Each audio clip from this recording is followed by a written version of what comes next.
So I've got the pleasure of moderating today's session.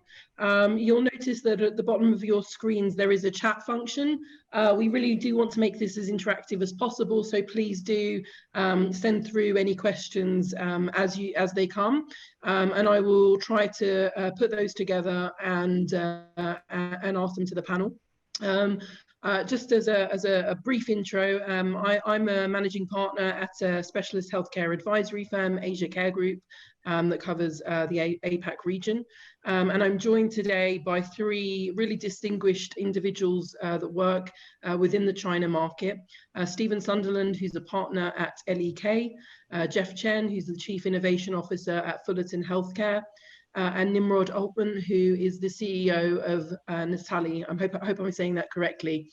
Rather than give you a big long bio, I thought it would be good to perhaps start by inviting the panelists to actually just give a brief introduction to their role in their organization, and perhaps just a couple of comments on this extraordinary year and what that's meant for their particular operations and what they're seeing in the market. So perhaps if I start with Stephen. Sure thing, Balit. Thank you for the kind intro. I'm a partner, as you mentioned, with LEK Consulting, based in Shanghai the last 10 years or so. We are an office. Our China practice is a branch within a global strategy consulting practice. The firm specializes in growth strategy support. We're probably most famous for our support to mergers and acquisitions and private equity investment. We actually do a lot of work beyond that, but those are the bits that are noisy in the market, so we tend to get recognized for that. So that's where we make our name. But more generally, we support, particularly in our practice here in China, we support healthcare businesses expand internationally on a cross-border basis, both into and out of China now as well. So very pleased to be invited to speak here today.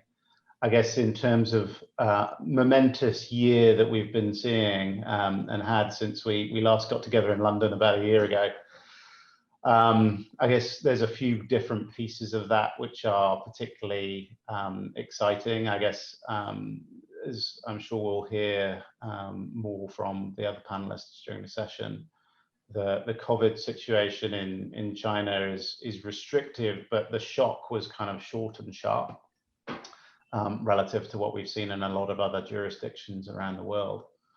So February and March were somewhat catastrophic and highly uncertain, but actually what we've seen both in our business and in our clients' businesses in healthcare is a pretty rapid climb out. And a lot of interest, which I know I'm sure we'll be coming back to, around digital and all the different flavors of digital that exist.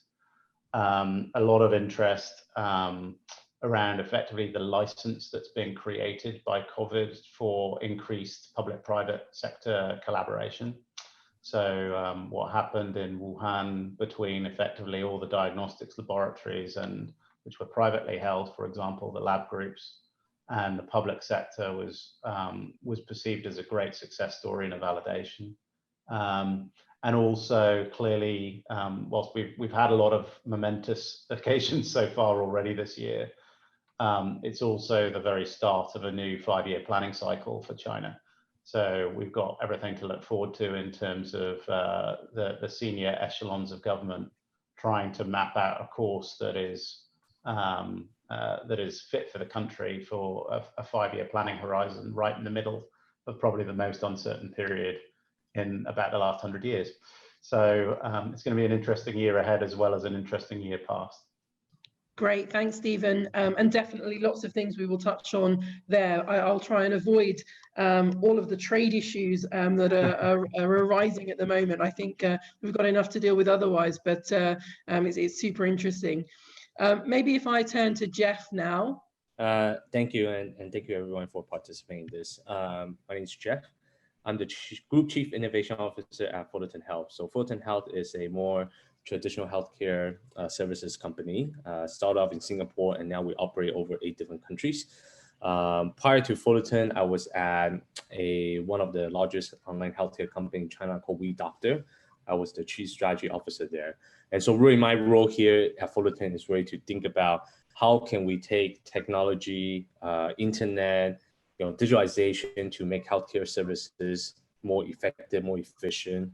And really over time is how can we make it more personalized, individualized, and move away from just kind of treat you when you're sick, but really into making you healthy even before you're getting sick. And I think with COVID, what we have seen is really the adoption of I would say technology or adoption of digitalization has increased significantly. Previously, if you look at a market like Singapore, which is probably a little bit more mature versus China, you have very easily accessible clinics on almost every other blocks. You probably have doctors who are less adaptable to kind of want to use technology for providing their services. But because with COVID, all of a sudden you got users who doesn't want to go to clinics, and you got doctor who doesn't really want to see patients because both sides don't want to catch that. And so all of a sudden both sides is adopting to technology. So we have seen clients who probably 6 months ago, or actually it's November already, but probably late last year would be telling us that, hey, we would love to have telemedicine in 6 months to a year, to all of a sudden by March, April, they were telling us we need it today. And so I think you've seen that huge change in terms of behavior, both on the both supply and demand side. And so that's something that's quite interesting, and love to share more, especially also around what I'm seeing from the China angle as well. Great, and we will definitely come back to some of the questions on digitization and the journey that China is going on, which has been expedited somewhat by COVID. But if I turn now to Nimrod, who's got a slightly different perspective, I guess, serving a slightly different clientele. Yes, Talia, thank you very much, and thank you everyone for participating. My name is Nimrod, and I'm the CEO of Natali Healthcare Solution. We are a leading remote medical care, elder care, and home healthcare service provider in Israel, with more than 30 years of experience, and we are generating in-depth know-how and providing a very wide variety of services to the elderly population. We provide telecare, telemedicine services, domiciliary care, as well as emergency medical services. And we also have a division of healthcare services for school children. Now, just to give you a sense about the size, with a population of 9 million people in Israel, our yearly numbers are 1.1 million emergency and medical call center incoming calls, with over 500,000 panic button presses a year, 150,000 doctors' house calls, and 100,000 ambulance and MICUs dispatches, and we provide over 7 million care hours per year. Now, this is about Israel. In China, we're a subsidiary of Senbest, a publicly listed company in Shanghai Stock Exchange.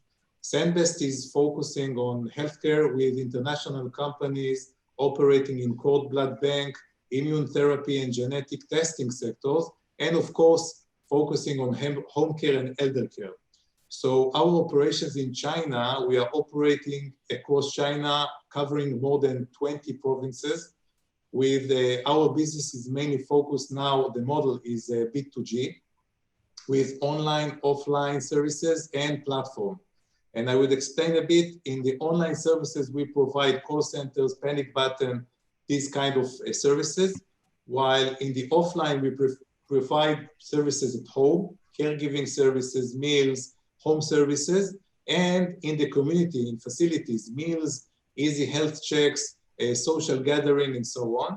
And in the platform, we're responsible for developing a system, building control room and display centers for local governments to monitor the data of the elderly population in certain areas. Now, if I go back, Taya, to my comments on major developments or things that I see in the market, I think that first, more than 90% of the elderly in China live at home. And this is a main focus on how to provide services to these people at home. The elderly population, of course, is rapidly growing, and today we have more than 250 million elderlies above the age of 60. And this creates a market size for elderly care of 385 billion RMB. This is in 2020, and it's showing year-over-year growth of 16% in the last 5 years.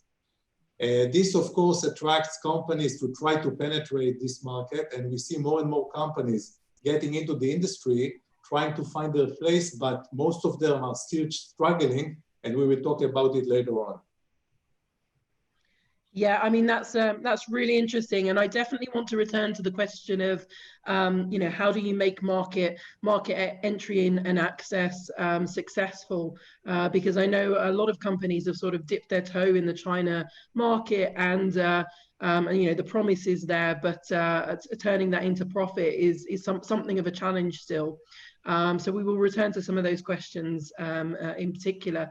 But I wanted to maybe pivot back to something that Jeff was talking about, which is this increasing digitization. And China were already quite advanced on that journey. They'd you know, made proposals about internet hospitals and so on and so forth. But as everywhere, you know, COVID has expedited that journey. Jeff, I wanted to ask you about the reimbursement landscape, because clearly someone needs to pay, as they would for traditional services, for online digital services, whether it's AI or teleconsultations or anything else. What's the payer landscape looking like? Are government and private payers now beginning to engage and reimburse? Or is this something that people are still very much financing out of pocket? Yeah, no, that's a good question. I mean, in China, private health insurance penetration is, you know, in the single digits, right? Yeah. So predominantly is still what we call the national health insurance, paying by the government. Now, one of the biggest pain points for most of the online healthcare player traditionally, historically, has always been no monetize. Well, how do I monetize that? Because you imagine basically, number one, it's not covered by national health insurance by doing online consultations. And number two is, if you think about healthcare, it has to be an integrated online plus offline care, right? Because a lot of things, such as just by seeing you on a video, can a doctor really diagnose you that accurately without seeing some vitals, taking blood, or even getting a flu shot? You have to do it offline. And so if you combine those two historically, then most people in China is not that willing to pay out of pocket for that type of services. And I think with COVID earlier this year, you know, you start to see certain cities such as Wuhan or certain provinces like Shandong, all of a sudden start to open up an ability to reimburse online consultation with national health insurance. And so that, I think, is a great policy change, because all of a sudden people who for more minor things, or maybe it's more for chronic disease, refill of prescription or revisits, can now actually do online, and at the same time be able to get reimbursement from the national health insurance. So I think that is a huge game changer that happened earlier this year because of COVID. I mean, that's really interesting. And I think it brings me to a question that I'd like to direct towards Stephen, which is about the growth of private healthcare entities. And we've seen a lot of the innovation in sort of digital coming from private sector. And we've also seen, you know, over the past 10 years, you know, pre-COVID and everything, a huge growth as well in the number of specialist hospitals, private specialist hospitals. How do you see the private healthcare landscape evolving? Is it going to be more of a digital play, or is there still mileage in kind of bricks and mortar assets?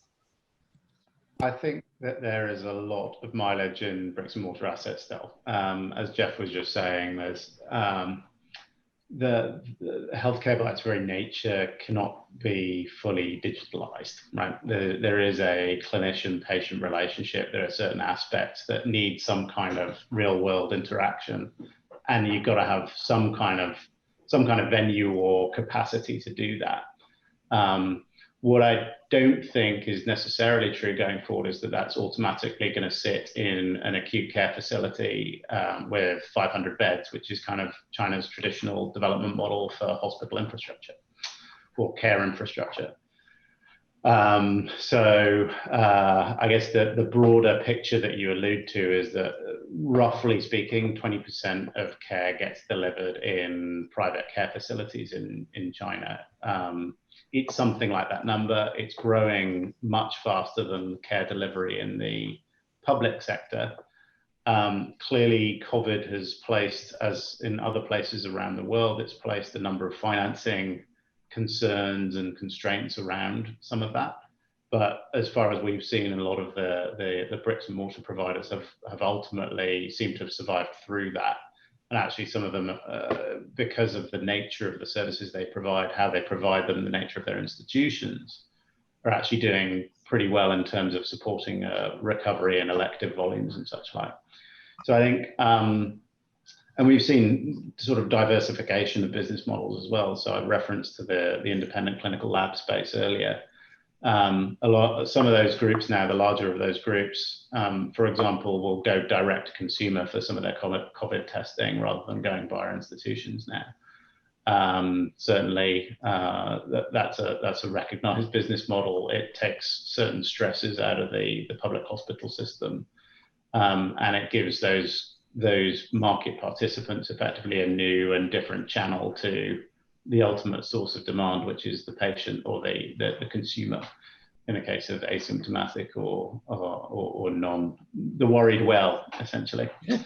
So I think that there's a lot of runway left ultimately. I'd echo Nimrod's comments earlier around effectively, whilst the market and the statistics are huge for China, there is a lot of unserved demand still. The question is, how does the real question is, and then the private sector has really got the license to go and try and serve that, I think, over the last few years, and specifically at this sort of pivotal moment where it stepped into the breach.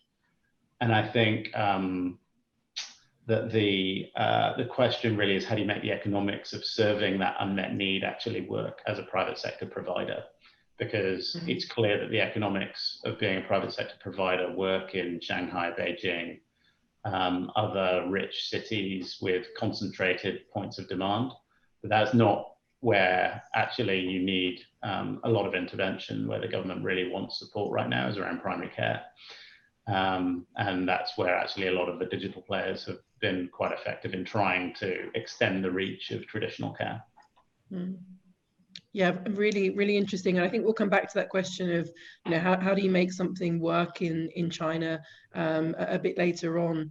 But Nimrod, I just wanted to turn to you. I mean, you're clearly serving, as Stephen mentioned, sort of an underserved segment of community in the elderly, which I think will account for about a quarter of the population in the not too distant future. I mean, I think lots of people say things, silver tsunami and so forth. But I guess, again, one of the questions is do that segment really have the capability to pay?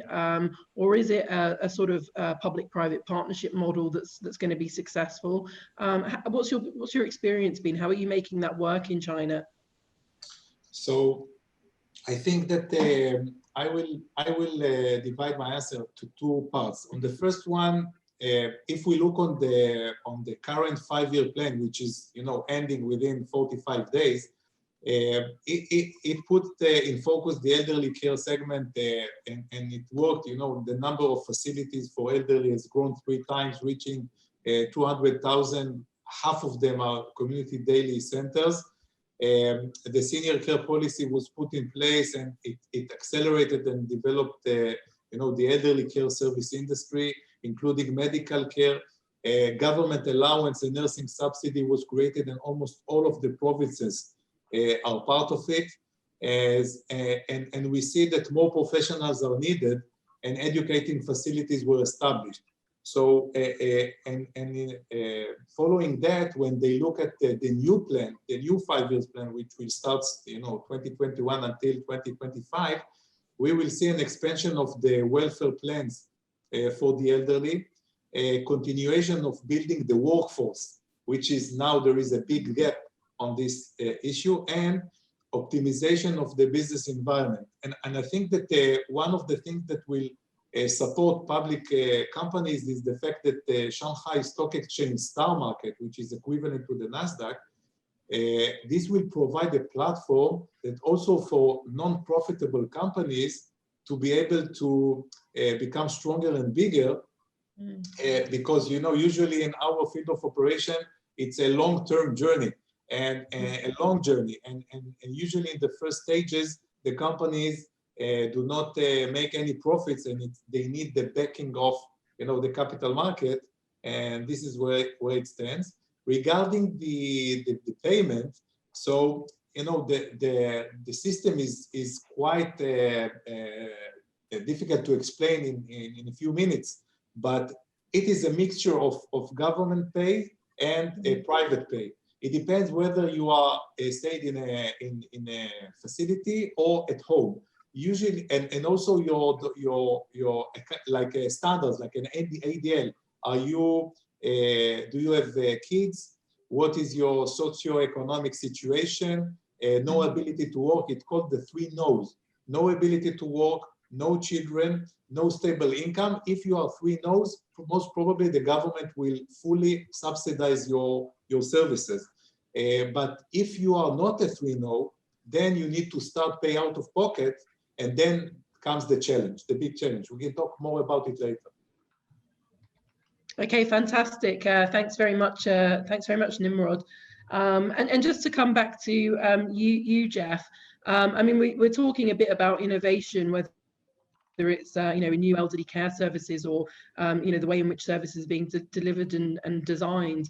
I wanted to ask a question about the sort of issues that people often cite in relation to IP or the speed of replication. So you may do something, but then if you're competing with a state bank company or another very large company, the likes of Ping An and so forth, the speed of replication is very, very high. How hard is it to innovate and to sustain that innovation within the China market? Yeah, no, look, I think healthcare is a little bit different in the sense that it's a very personalized service, right? So healthcare, I always like to compare, if you compare it to ride sharing, between getting driver A, B, or C, I probably has less of preference as on whoever can come quicker and get me to wherever I want to quicker. Versus healthcare, I think if you have the ability to choose between doctor A, B, and C, you tend to have some kind of you have a little bit of bias of who you want to, just because healthcare, again, it's more personalized service and it can actually impact you in a lot more significant way. And so it's not just about, hey, let's start a app and then all of a sudden I can just have millions of doctors on it, and then let's spend, acquisition costs, let's give subsidies, and the user comes and then doctor will come. It doesn't work like that. It's not like, hey, I'm going to give $100 US today to any doctor who provides service on my platform, and all these doctors will come. The doctor will probably be more skeptical of your platform when you do that, rather than saying, oh, this is a great platform. For them, I think it's more of the brand name, making sure that they don't get in trouble in terms of medical liabilities.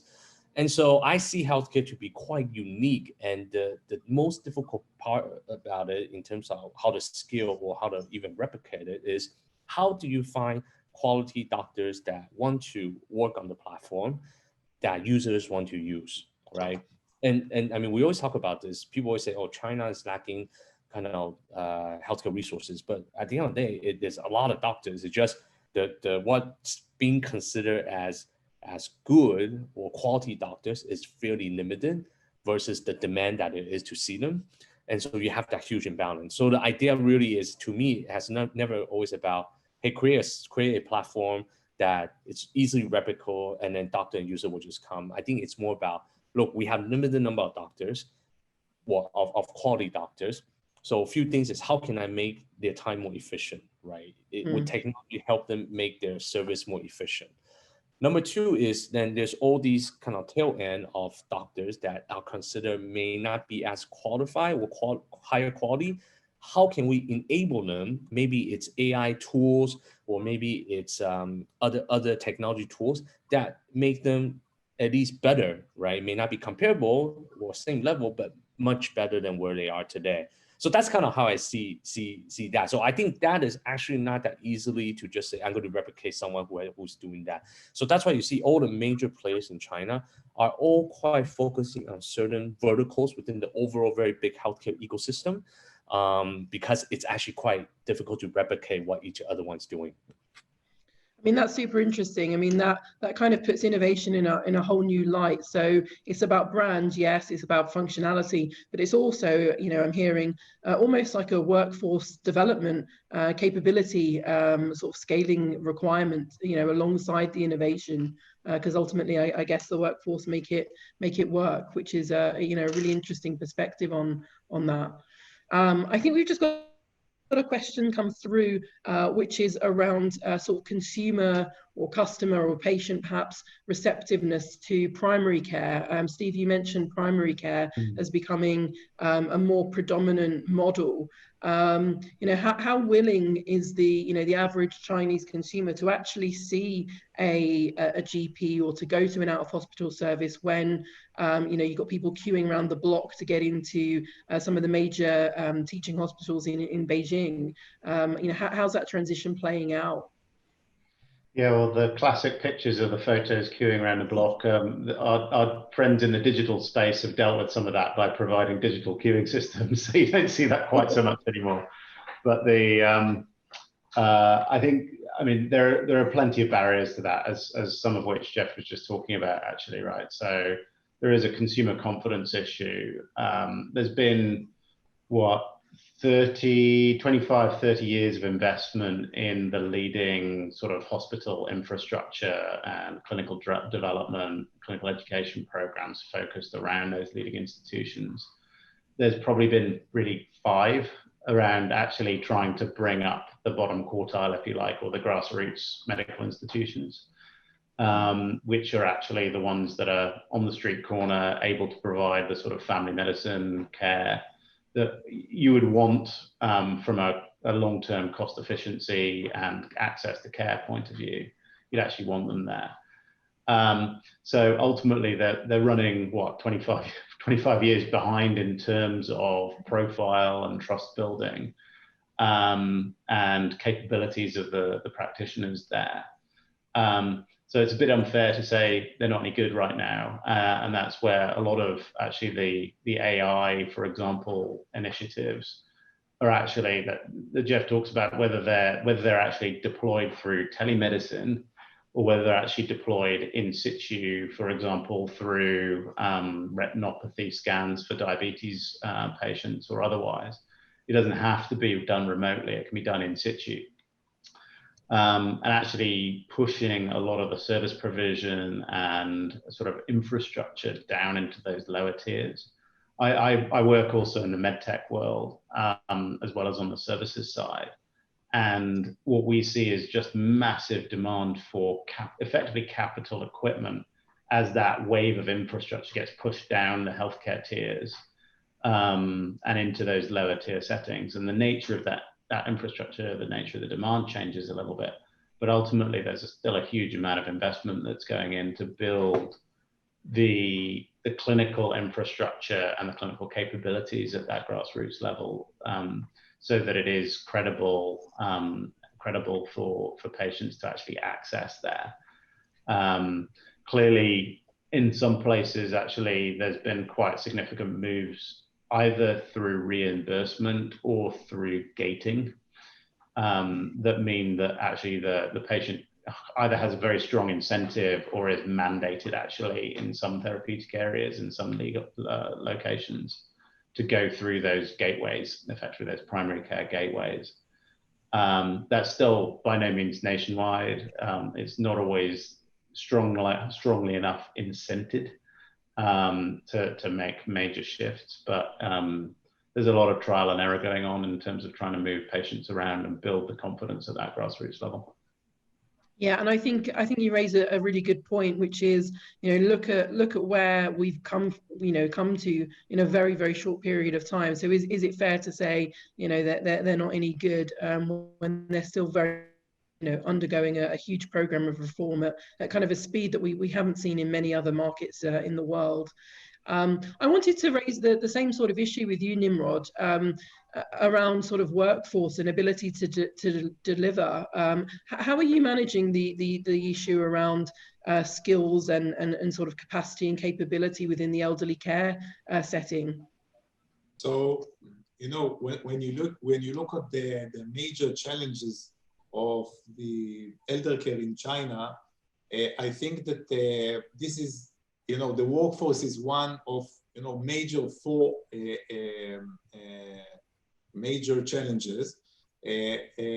What we do in this aspect is first, there are a lot of trainings that have started. In some cases, we are talking about relatively basic trainings because for caregivers, it doesn't have to be that long. But again, there is a huge demand here, and the ability to cover this gap will for sure take some time. So I think that the government has put this and called private companies to get into this field of training. I would also say that the lack of more precise matching of services and needs, insufficient occupancy rate of the elderly care beds, and a low utilization rate of community home care services, you see differences between first-tier cities such as Beijing, Shanghai, Guangzhou, in which you see that the facilities there are relatively full, things are functioning, enough workforce, compared to smaller cities. Some of them are rich, for example, Wuxi or Suzhou, who are pretty close to Shanghai, but still, when it's a bit smaller city, you will see that most of the facilities are not full and they are struggling to occupy them. It's not a matter of workforce, it's more a matter of how to attract more elderly to get into these facilities. Again, a problem of who will pay and how it will be paid. Another thing that we see is like in other industries, there is high quality care resources that is concentrated in cities, while in rural places, there is a big gap of this. So this is also something that we see. So currently, I would say that our main challenges is how to attract people to get into the facilities. We find enough workforce to send caregivers to the homes of the elderly, but I'm sure that when you look at overall at China, this is one of the biggest challenge that the government will look how to solve it as soon as possible. Yeah, really interesting. It's always a question of supply and demand, and which is going to be your biggest problem, or both. So interesting to hear how that's worked for you. I just wanted to stay with you, Nimrod, because you mentioned earlier, a few things around what it's like as a as a somewhat kind of foreign operator going into the China market. I suspect we will have lots of people on the call that are eyeing up the China market and are thinking about, whether it's from a services or a product space entering the market. How have you found it to be? I mean, certainly I know it's opened up considerably over the past 10 years, but what's been your experience there? Yeah, so I'm frequently asked about how it is for a foreign company to start a business in China, working in the Chinese market. So I think that there is a new window of opportunity after the COVID-19. We didn't think that it will happen that way, but what happened is that China is now shifting its economic model from relying on external demand to the internal demand to minimize the impact of the turbulences of the international market, which means that China will need better services, and this shifting will generate more opportunities for international companies with quality services and products. But they need to cooperate with local companies, and I will explain. Based on my experience, domestic or local Chinese companies are looking for major three things from international companies. First one is technologies. It has to be proven, it has to be already commercialized, and this will for sure support the local companies to help them to attract insurance companies who are looking for innovation, and of course customers. This is one. Second is new business models and new concepts. Innovative services, such as chronic disease management, if we take Livongo, from the US, you know, for diabetic patients, or even if you talk about services for cardiac patients, these are things that local companies search for, looking for from international companies in places that they already provide these kind of services in their homeland. And third is the branding.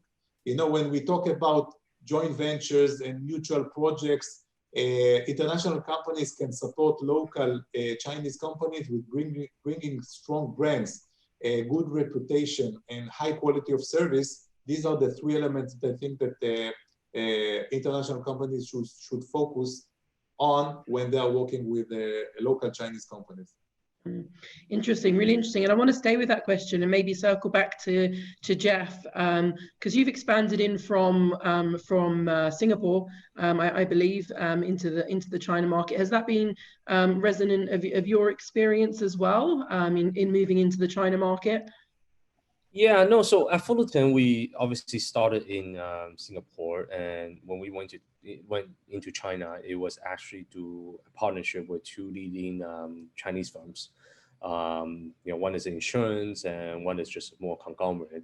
And so I'm a strong agreement that, look, with China, you have to have a strong local partners, because a lot of it has to do with whether it is local government, regulations, approvals, or just how things are done in China. I think having a strong local partners is important. Now, I think from a Chinese corporate perspective, when I was at WeDoctor, it was very much what Nimrod was talking about. Is very much of, look, as WeDoctor, I have 200+ million users, and so do I necessarily need to develop every single technology or product and services myself, right? Maybe, you know, I control the users and I have a platform, and maybe I just plug in services from, let's say, Livongo on quantum disease management. And with that, then I can offer that service to the users. And that's one way for a international company to enter into China. And then it's also a way for some of these Chinese platforms to scale up their service offering much quicker. And so I think it's a win-win situation. So I do think that is the right way to think about it for a lot of foreign companies to think about entering China. I think if you're trying to go in and just fight it out all by yourself, I think there are a lot of stories that ended up not as positively. But I think thinking about finding the right partner, and I think that's the key term, is finding the right partner that can help you enter China, and then you have a win-win situation where you scale together, then I think that makes a lot of sense. Yeah, I mean, that's interesting, really interesting. And Stephen, from your perspective, in the work that you do with probably a very broad client group, JVs and partnerships, do you see that as the way to go in terms of accessing China? Yeah. Yeah. I guess we see a number of different models and a number of different client situations coming, and attitudes in coming to China ultimately. So at least from a legacy perspective, I mean, as a healthcare provider, you don't really have an option, right? You've had to have a domestic partner, an onshore partner, in order to develop the business. They've got to have had at least 25% of the business. Otherwise, you don't get your license. So the question has really been around, who do you pick to have 25%, and are you prepared to give up more of the economics in order to let that partner or partners actually help you drive the business? Because ultimately, a lot of the multinational healthcare firms that we've supported in China have had severe reservations about how effectively handing their brand over to somebody else and their standard operating procedure manual and everything else in a new market, when they know there could be blowback in their home markets, which, whilst China represents a great growth opportunity, ultimately they have home markets that are multiples of that size for their current economics and current shareholders. So it is a really difficult balancing act for most of the clients that we work with to navigate through. How do you structure something that that works from a corporate governance perspective that you're comfortable with, delivers the economic upside, and then is operationally, as Jeff is pointing to, is operationally feasible to actually help you navigate what is quite a complicated and oftentimes very slow and opaque sort of operating environment when it comes to particularly sort of licensing of physical institutions. Yeah, I mean, really interesting, and absolutely echoes things that I hear from clients as well. We've had a question come through from Rachel Lewis. It doesn't say the organization name, so apologies for not mentioning that. But it's a really good question around where the opportunities lie in the new 5-year plan. So coming back to you, Jeff, where do you see those opportunities arising for companies within that 5-year plan? Yeah, no, I think in terms of just broader terms in China, I mean, 2 years ago, 2018, there was a directive or I think a suggestion from the central government on this whole so-called Internet plus healthcare. And the idea really is look, I think the biggest challenge for what, maybe not challenge is a strong word, but I think the system right now is that most of people see doctor using national health insurance. And the national health insurance is quite different than, I don't know about UK, but in Hong Kong, it's mostly private health insurance. So then you would have the insurance company would detect how you can actually go about the process. So you have to see a GP first, and then before you can see a specialist. So there's that elements of cost control, right? But because of national health insurance actually doesn't have that. So most people just want to go to these large public, what we call tier 3 grade A hospitals, and then go see a top specialist, even if it's just a heartburn, I want to go see a cardiologist, because there's no layering of kind of the process you have to go to before you can see the more expensive specialists. And so because of that, you got all these so-called primary care or GPs that people don't want to see, not necessarily because the quality is not there, it's just more a culture thing. And so I think, and so then you have that huge imbalance of probably out of all the public hospitals in China of 20,000 plus, about 11% would be what we consider tier 3, right? Mm-hmm. But then if you look at the demand side, probably around 53% once you go to tier 3. So you got huge demand and supply imbalance. And so what the government has always wanted to do is, how can I make that balance better, right? And so one of the things is internet plus healthcare. So ideas around there is really, can we leverage technology so that before you go, maybe you do a teleconsultation, and it may not necessarily be with the doctor, but maybe it's with the nurse, so that you can, number one, get a sense of whether you actually need to see a doctor. Number two is, do you actually need to see, if you need to see a doctor, what type of doctor you need to see? So rather than you just randomly going, trying to figure out what you have and see whatever doctor that you think you should be seeing. So I see it as the opportunity is really, whether that is, for example, in Israel, which I see quite a lot, there are a lot of very, very good technology, whether that's AI related or that's just big data analytics, that can be applied to healthcare. But because Israel market is relatively small, so they don't have the scale there. But then imagine if I have a capability of taking away that front end, which is talking to someone online, and then make it a AI symptom checker, if you call it, then all of a sudden that efficiency can increase, and then the skill that you can do is all of a sudden human, tremendous. And so that tends to be how I think about it, is really leveraging what technology that may be more advanced in other parts of the world, and trying to think about how you can apply that within China. So I think China healthcare, the trend is that leveraging as much technology as they can to make the service more efficient, to improve that imbalance. And then once you can solve that, that is basically the biggest thing that the government wants to solve. Interesting. And Nimrod, I mean, to you, I mean, where do you see the opportunities in the 5-year plan? I guess particularly with the lens of serving that elderly care segment. So as Jeff said, and in my previous answers, I think that it depends on what the company, for the lady who asked the question, I'm not sure what is her company's industry, but when you look, for sure the government is aiming for enlarging the services, providing more services to more and more elderlies in China.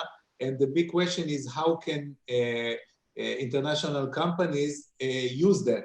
Now, as we said, there are the main challenges are workforce, so maybe e-learning or different kind of techniques to help them to educate as many people as soon as possible. First, second is managing facilities. There are so many new tools to manage facilities, to bring more and more technologies into monitoring stations, etc.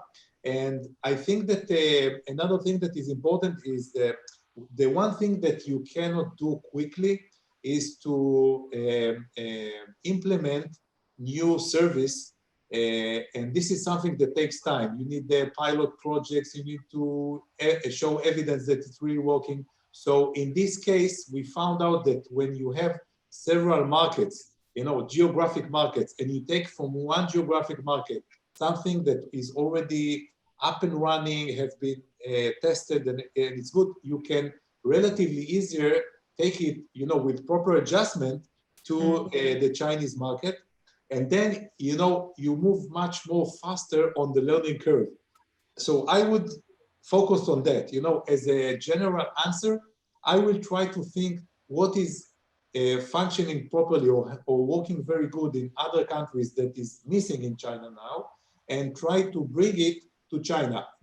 This is exactly what we did with the cardiac patients. We are, when people are discharged from the from the hospital, the gap is that once they are discharged, they are alone.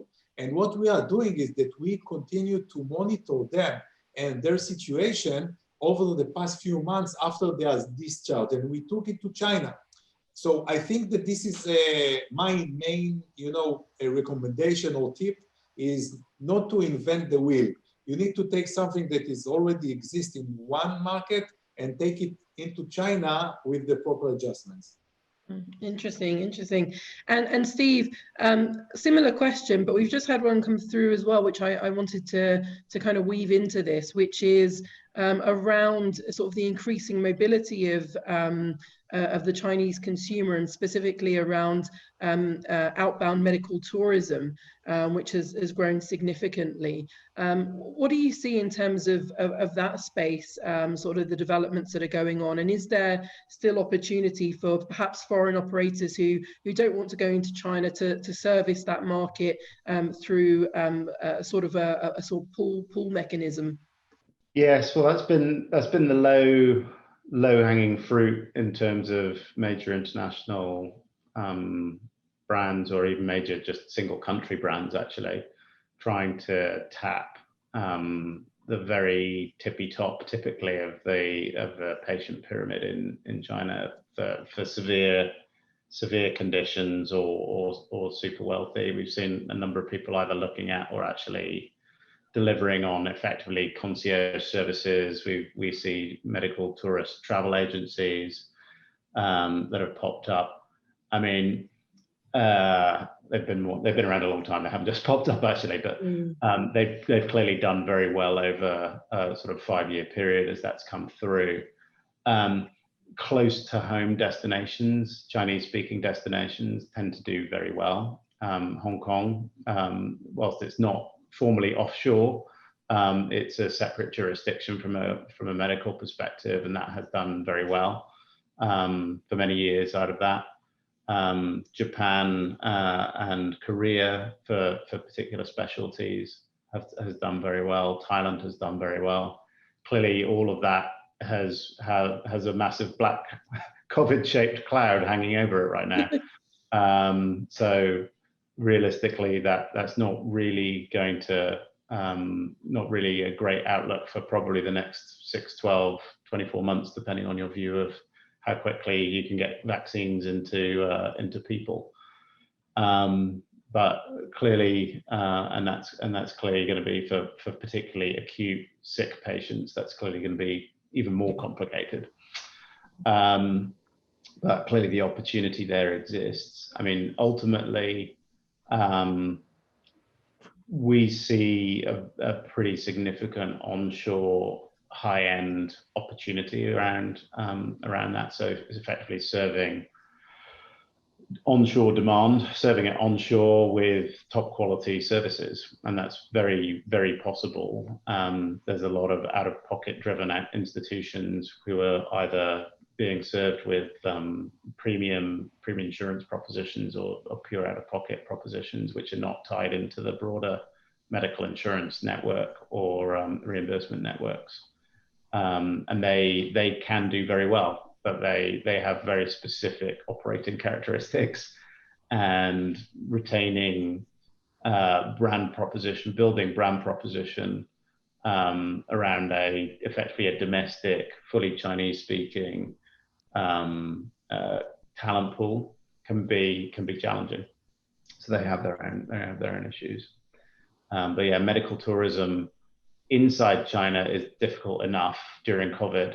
Medical tourism cross-border, good luck.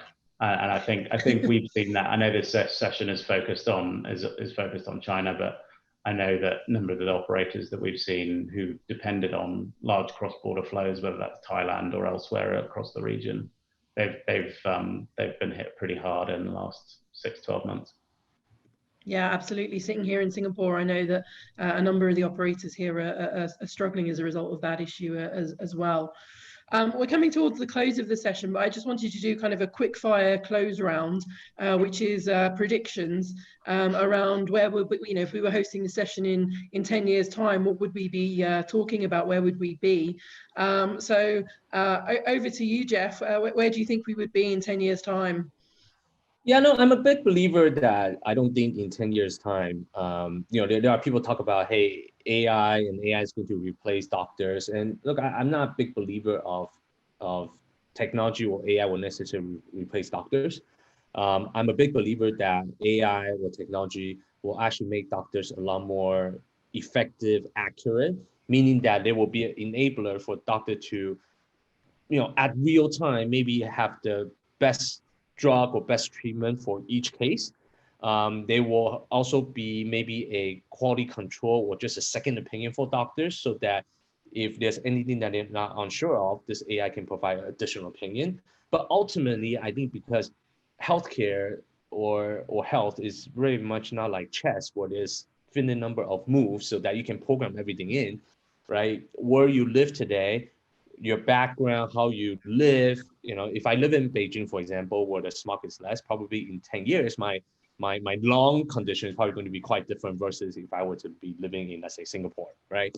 And so I think there's so much elements to it that you can't just, at least of today or in the next, I think 5 years, 10 years, that you can say, hey, you know what? I'm just going to map it out, and that's what it is, right? So everybody fits into this. If you have this, if you have that, then you must be this. I don't think that will be the case. And so that element of personalized, based on experience, to make a consultation, consultation results or a consultation is still going to be a lot based on experience, but that AI and that technology will help the doctors to be much more effective. So that's how I see in the next 10 years. It will still be a very much, and I think what we'll see is it's a much more integrated online, offline.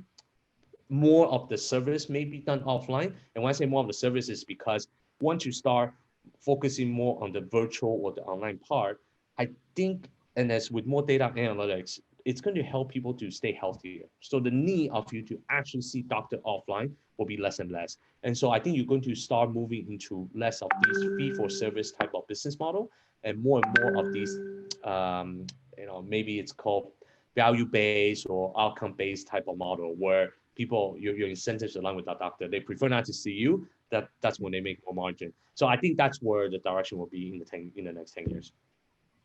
Coming to you, Stephen, thoughts on where we'll be? Yeah, I think I'll go out on a limb here, and I think you'll see China as, we've talked a bit today about China being a destination for global innovative technologies and global innovative models. I think you're going to see China as being the center of those in future. And I think that there'll be a very strong rationale from a talent and a business development point of view for sort of true global leaders to be onshore in China so that they can access that innovation environment, whether it's AI, whether it's robotics, whether it's remote care.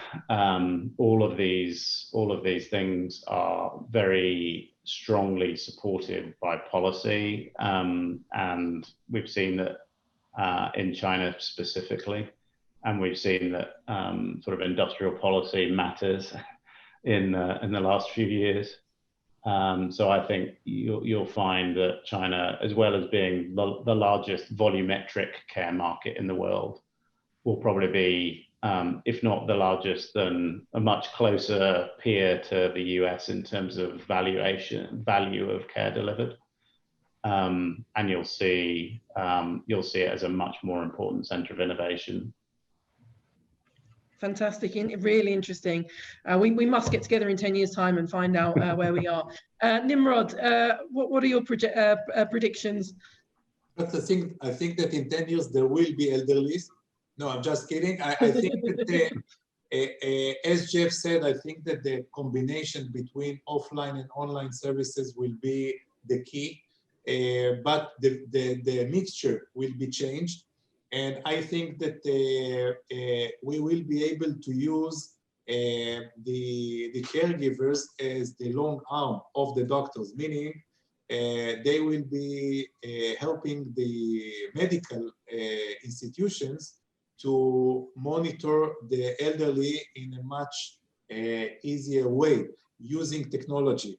When, for example, when the caregiver will enter the house, they will take a kind of a scanning of the elderly position, face, according to which, you know, if there is an out of normal range of something, you know, his colors, the color of the skin, or his posture is maybe different than the regular one, there will be like a notification, and then doctor can come into the picture.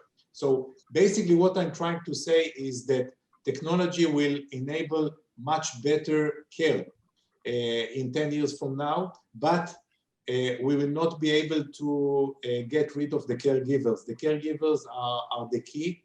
The offline services will still be extremely important.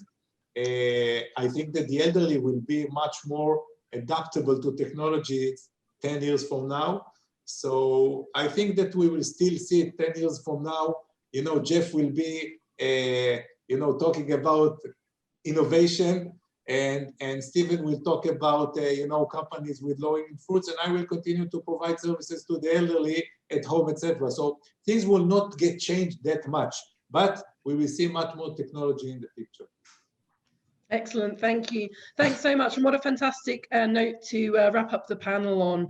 I really want to thank all of our panelists for joining today and being so candid and open in the responses.